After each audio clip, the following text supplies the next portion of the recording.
Okay, Belgium Spa 24. As I had kind of said last week, I would I would really endeavor to do these videos the night after the race. Not always possible, but where I can, I will. Um, where to start with this race? So many different things. Um, I will say something similar to what I said at the last race, and it's surprising that I have to say it, which is the actual on track action wasn't great. Um, the similar to what happened in Hungary, the actual racing lead changes in terms of on track lead changes and so on left me a little underwhelmed, which is very, very uncharacteristic for Spa because it's a track that normally has a lot of overtaking. And we can touch on that a little bit if time permits later in terms of why I think that is, particularly as it relates to the current generation of cars and the aerodynamic regulations that they operate under. But suffice to say, a little underwhelmed in terms of the race, in terms of on-track action.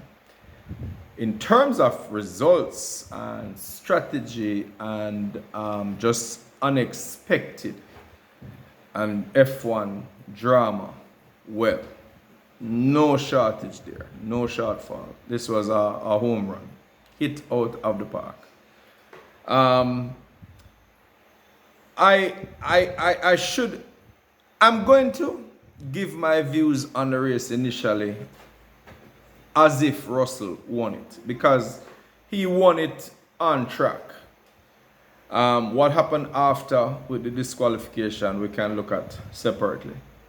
But I'm going to treat it in terms of what I saw and strategies and tactics and driver ability and so on and car and so on, everything else. I'm going to treat it as it happened. So I'll start by saying Russell drove brilliantly. You can't take that away from him. And ultimately, the results don't change what he did. To get a hard tire to last that long, and not just that long, but a remarkable statistic. His best sector 2 time, and now sector 2 is a twisty sector where you need all the grip from the tires. Okay, sector 1 is fast and straight. Sector 2 is 3 is more curves but still very fast. But sector 2 is lots of high speed corners, very high grip scenario. Russell set his fastest sector 2 time on the last lap. The last lap. Let that sink in for a second. This is on a tire that had been on the car for more than 6, probably close to 70% of the race. By any reckoning, that tire should be exploding and should be providing almost no grip. Basically, that car should just be, barely able to crawl around the track without sliding off. And he set his best sector 2 time on the last lap of the race. I find that quite a remarkable statistic. And I also think it puts a number of things in perspective. Other than the obvious of what Russell was capable of doing, this tire whisperer, for want of a better term. It brings in a couple of other things into focus. One, I had made mention some time ago that one of the biggest improvements that I saw from Mercedes was the ability for the chassis to give a very good and very progressive tire degeneration, which is particularly valuable in the later stages of a race. But it also gives me pause to question some of the tire strategies that we've seen employed over the season. It makes you wonder if some of the strategies aren't based a little too much on theoretical or projected wear as opposed to actual. And not only for the season, but as what's gone on, but even this race, both of Hamilton's pit stops, both times when he was called into box, his response was, the tires feel good. Meaning they're bringing him in. Yes, they're covering what their competitors are doing, but they're also bringing him in based on what they think the tire is doing or is about to do, and are obviously trying to be preemptive, which is fine. That's normal strategy. But it makes you wonder how accurate it really is when you look at what happens when you decide to throw that strategy out the window, push on with the same tire you have, get over the sort of, it probably has a peak where, the performance drops off, and then after that it plateaus. If you get to that point and the tire performance levels off, and then maybe, just maybe, even improve slightly as it goes on, it kind of puts a completely different spin on a lot of things that we've seen happening with how pit stops and pit strategy are developed and so on. But that's somewhat speculative, somewhat theoretical, and so I don't know. I can't speak on that with any data, but it does make me think about things a bit. Anyway, as I said, back to the track. Great drive by Russell. Not only to think on his feet and change the strategy because of how the tires felt, but to withstand the pressure from Lewis Hamilton. Now we're talking about a 7-time world champion, one of the best drivers ever, and who has newer tires on and is literally right on your gearbox, lap after lap. For him to be able to position his car and withstand that pressure and not make any mistakes, not outbrake himself, lock up, not leave a gap that would tempt Hamilton. Crucially, to get the drive out of the final, that 90-degree right that carries you onto the straight leading down to Eau Rouge. To get on the throttle early enough that he can put on sufficient gap on that corner exit, that he has just enough margin that even Hamilton with the DRS couldn't quite catch him by the end of the straight. I tell you, I give credit where credit is due, and I'm really, it's disappointing what happened at the end of the day, but it is what it is. That brings us to Hamilton.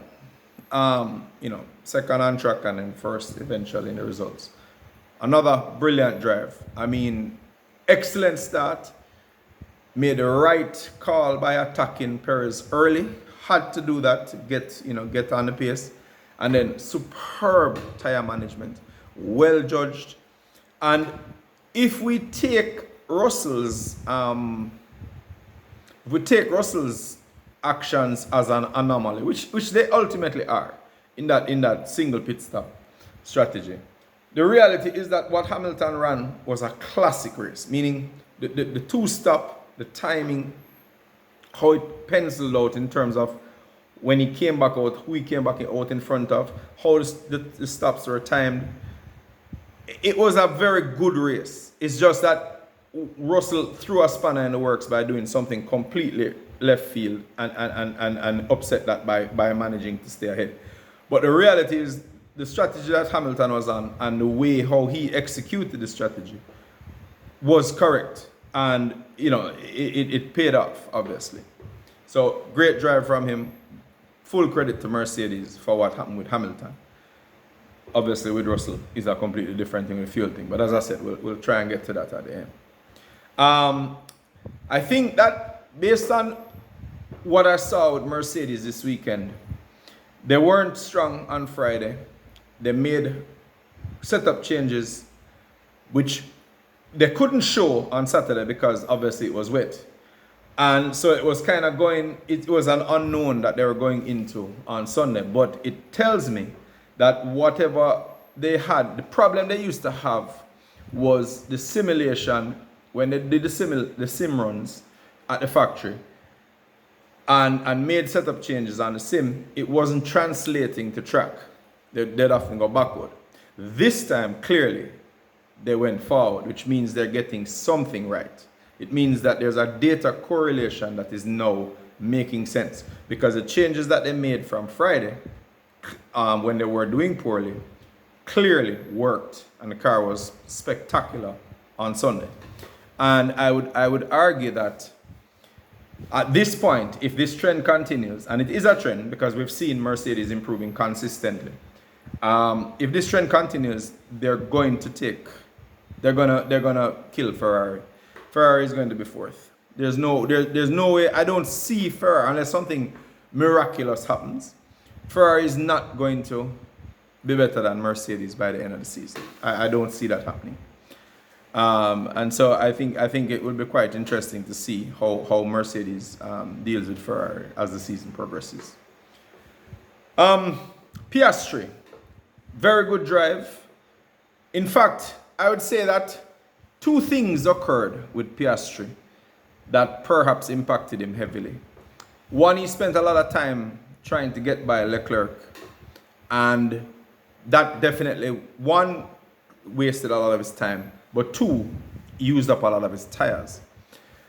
And that pit stop where he overran the pit box and ran up on the jackman, that was like a 4-point-something second pit stop. And that cost him quite a bit as well. Because when you think about it, he finished on the same second as Russell and Hamilton.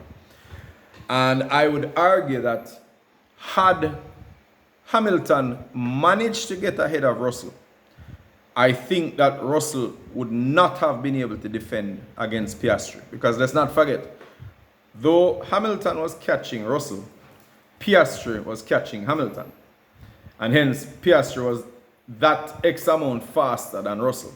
So I think that the fact that Hamilton didn't get by Russell is what preserved that 1-2 for Mercedes in terms of how they finished. Not the end result, obviously, again with the disqualification. But I think Mercedes might not have had a 1-2 finish had Hamilton managed to pass Russell, because I do think Piastri would have eventually passed Russell as well.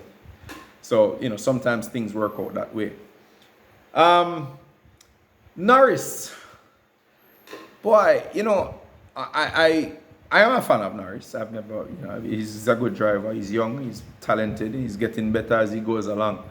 But I've been mentioning it a few times lately that when it comes to the big things, the critical kind of game-changing points in races, he chokes, makes mistakes, makes wrong calls, just does things that seem a little inexplicable at the time, and often when he thinks about it after, he'll say, well, yeah, I should have done this better, I should have done that better.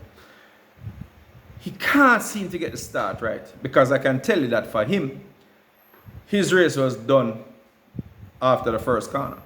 I mean, that putting the wheel on the gravel close to Eau Rouge there, that was it. There's no coming back from that.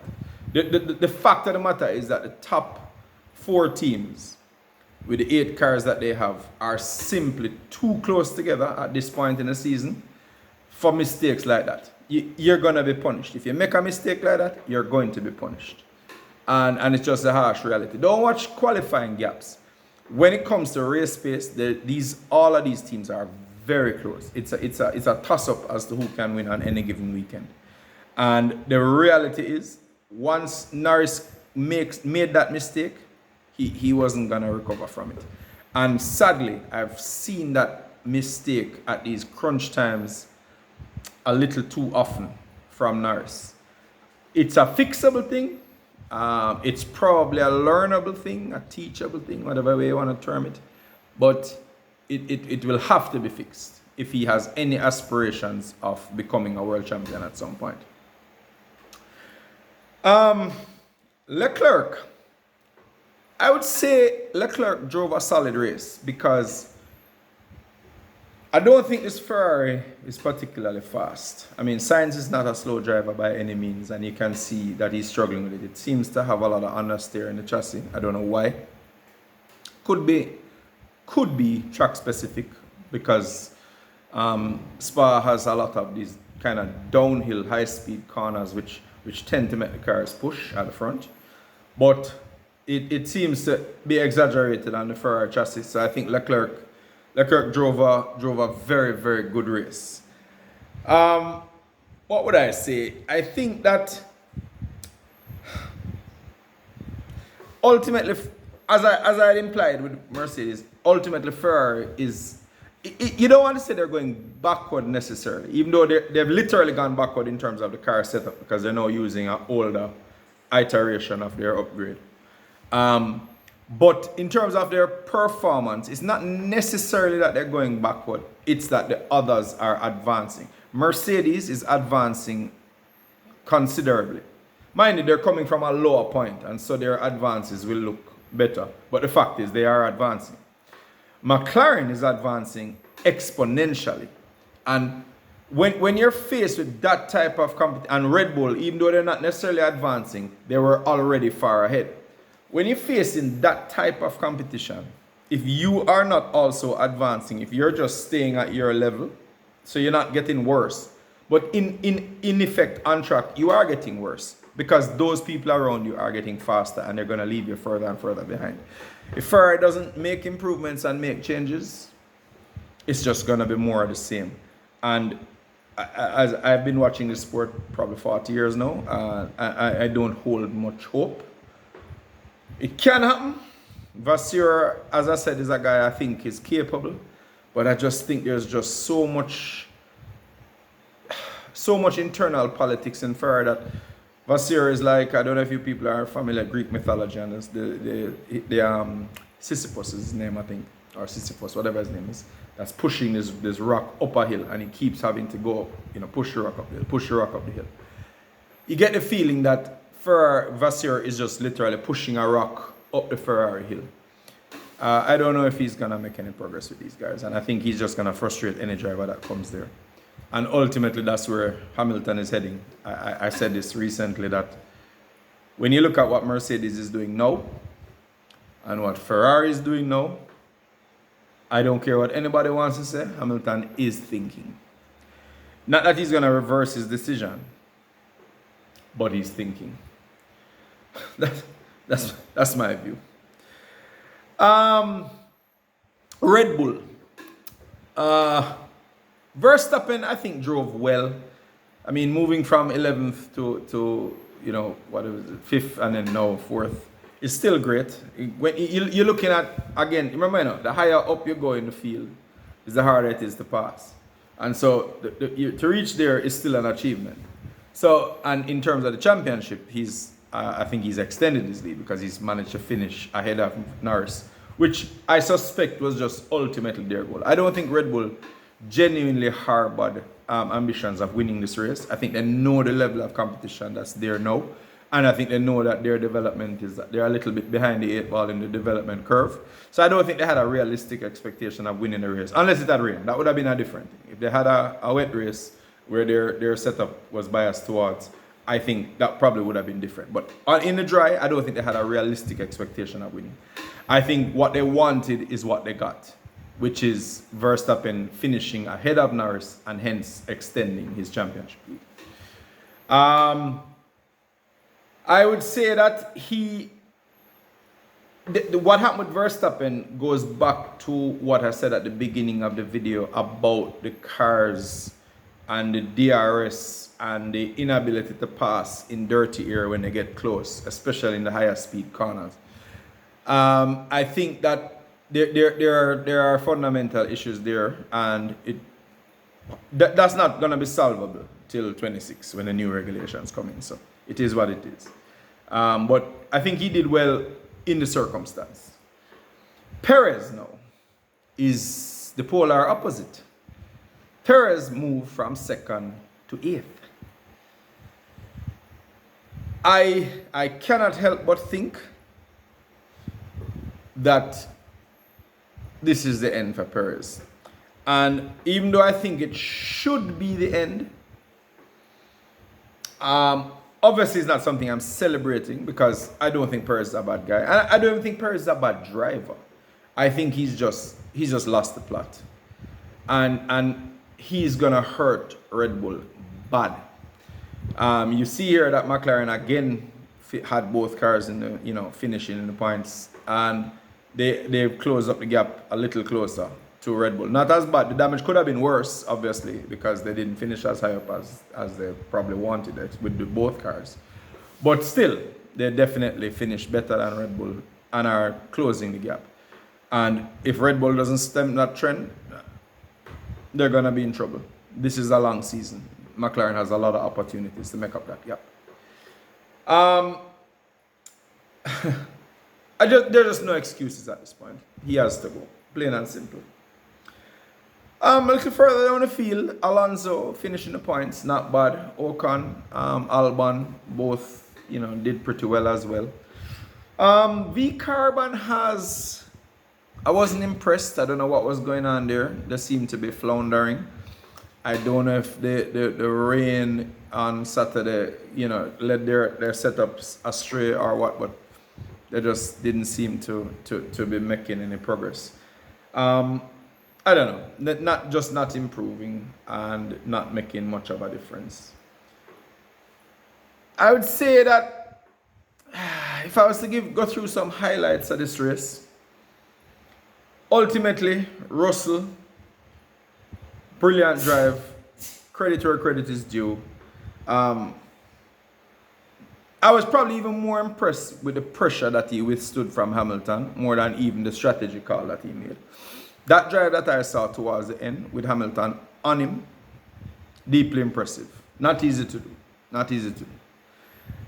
Deeply impressive. Hamilton, again, brilliant drive.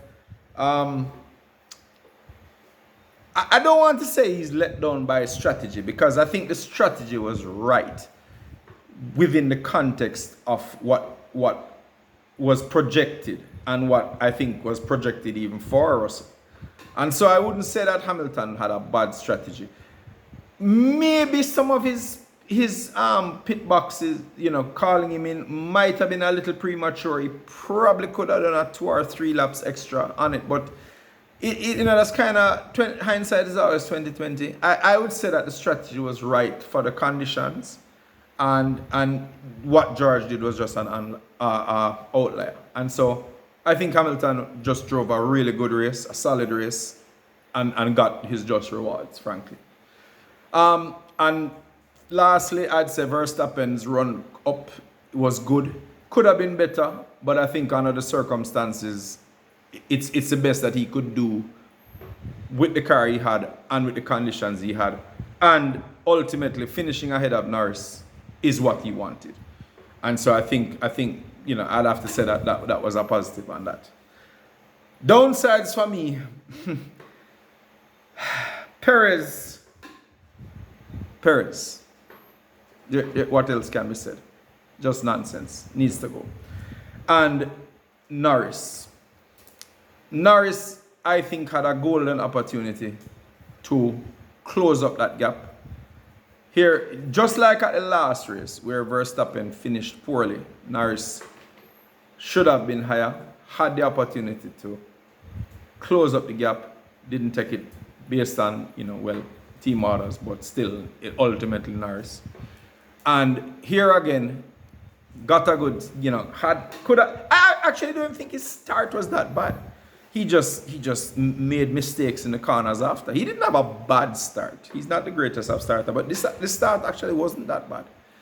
But he just could not put the first few corners together to hold his position, and he paid the price. So he came out a loser in that. To sum up, I think that, let me touch on the car thing first. I think that these cars, this Spa race showed that these cars, despite all the revisions, and they're just not working in terms of passing. Once you get too close, the dirty air upsets the front wing of the following car. And on a slow speed track, it's not so bad, or even medium speed. But on a high speed track, you just can't get close enough. Similarly, the DRS trains. I wouldn't say that I'm anti-DRS. That would be an exaggeration. But I think somehow or the other, it going to have to be tweaked. Because once you get into a DRS train, 3 or 4 cars in a row, it's basically you're stuck wherever you are. And so that we're going to have to find some ways to get around that. Because if you can't pass on the straights due to the DRS train, and you can't pass in the corners because of the dirty air over the front wing, where can you pass? So that's a challenge. And that's going to have to be looked at by the regulations. My understanding of the 2026 rules, even though they're not cast in stone yet, suggests that they're trying to address that. Because they've recognized that it's a problem. In the same way they recognized it as a problem after 21, when they had the new rule changes for 22. This generation of car was supposed to have addressed that. And in some ways, I suppose it did. But I think what happened is that because of the purposing that occurred in the 22 and slightly into 23, and all the crying from Mercedes and so on, those rule changes or amendments at that point that raised up the cars and stopped that from happening, ultimately also created a lot more dirty air trailing the leading car. And so a lot of that designed in advantage that the new regulations should have brought in 22 were lost. So let's see how the 26 regulations affect that. Now, as to the disqualification of Russell, first of all, it's legitimate. I mean, if weight is not something negotiable. It's either it's at the weight or it's not. It's like a measurement. If something is 1 millimeter over, it's still over. If you're 0.1 kilometer per hour over, you're over. If you're 0.1 kilogram over, you're over. He ended up, I think, being 1.5 kilograms over. Now, that's a very small amount. In F1, even small amounts make a difference, but ultimately I don't think it would have made a significant difference to the performance of the car in this case. Let's not forget, even though we don't know exactly what caused it, I have my theories. I don't think the car started the race underweight. I think a combination of things. One, he did the one stop, hence he didn't have to come into the pits. The car wasn't stationary for that second time, so it would have burned a little less fuel. Similarly, he and hence the fuel, the weight of the fuel. He would also have used the tire would have gotten a lot thinner and held shed a lot of weight. And similarly, because of the last lap of Spa, when you finish the race, normally there's a cool down lap where you come around to go into the pit. When in essence at Spa, as you cross the finish line and you slow down, you make a U-turn and come back down into the pit lane in the reverse direction. Because of that, normally on the cool down lap, they drive around offline and pick up all of that loose rubber that's around the outside edges of the surface of the track. You hear their engineers in their ears all the time. Remember to pick up rubber. Remember to pick up rubber. Remember to pick up rubber. Because they run the weight margins, the calculations are so fine that they really don't they leave almost no margin for fuel. And so once something out of the ordinary happens like that, it's easy to find yourself in trouble. And I think that Mercedes simply miscalculated what would have happened at the end, coupled with that change of strategy from Russell. So I think that the weight combined, it just caused the car to be a little light at the end.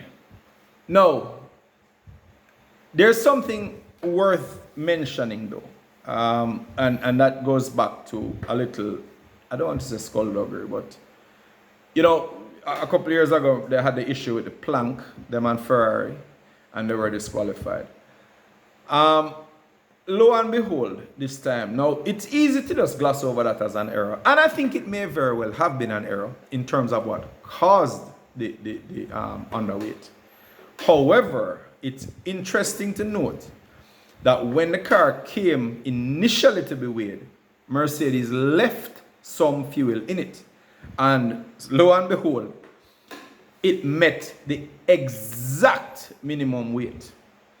When the scrutineers withdrew the fuel sample, which is 1 liter, and then drained the tank, which is on a remaining, I think, 2.8 liters, that's when the car went below the minimum weight. Now, here's the part that I find interesting. I think they drained 2.8 liters to be exact. I find it hard to believe. It can be coincidental, but I find it hard to believe that the exact amount of fuel just happened to have been left in the car after the race, that it met the exact minimum weight. It makes me wonder if Mercedes knew that based on the strategy call that this could have happened and deliberately left some fuel in there in the hope that it would have just passed unnoticed. I don't know. But in any event, they got, it was noted. The scrutineers did extract the remaining fuel from the tank because, of course, the minimum weight is calculated as a dry weight with no fuel. And lo and behold, car was found underweight. Russell was disqualified. That's the way it is. Unfortunate, but, and I genuinely mean that when I say unfortunate. I think he drove well enough to deserve this win. The good thing is that I thought Hamilton also drove superbly and also deserved. It's not like the eventual winner is undeserved, like he just locked into it. The reality is Hamilton drove superbly, and nothing is wrong with getting the win if the person winning is disqualified legitimately, and he was. So Hamilton didn't lock into it. He did well enough to earn it. But Russell definitely was unlucky in that regard. But it is what it is. Anyway, on to the summer break. Let's see what happens after that.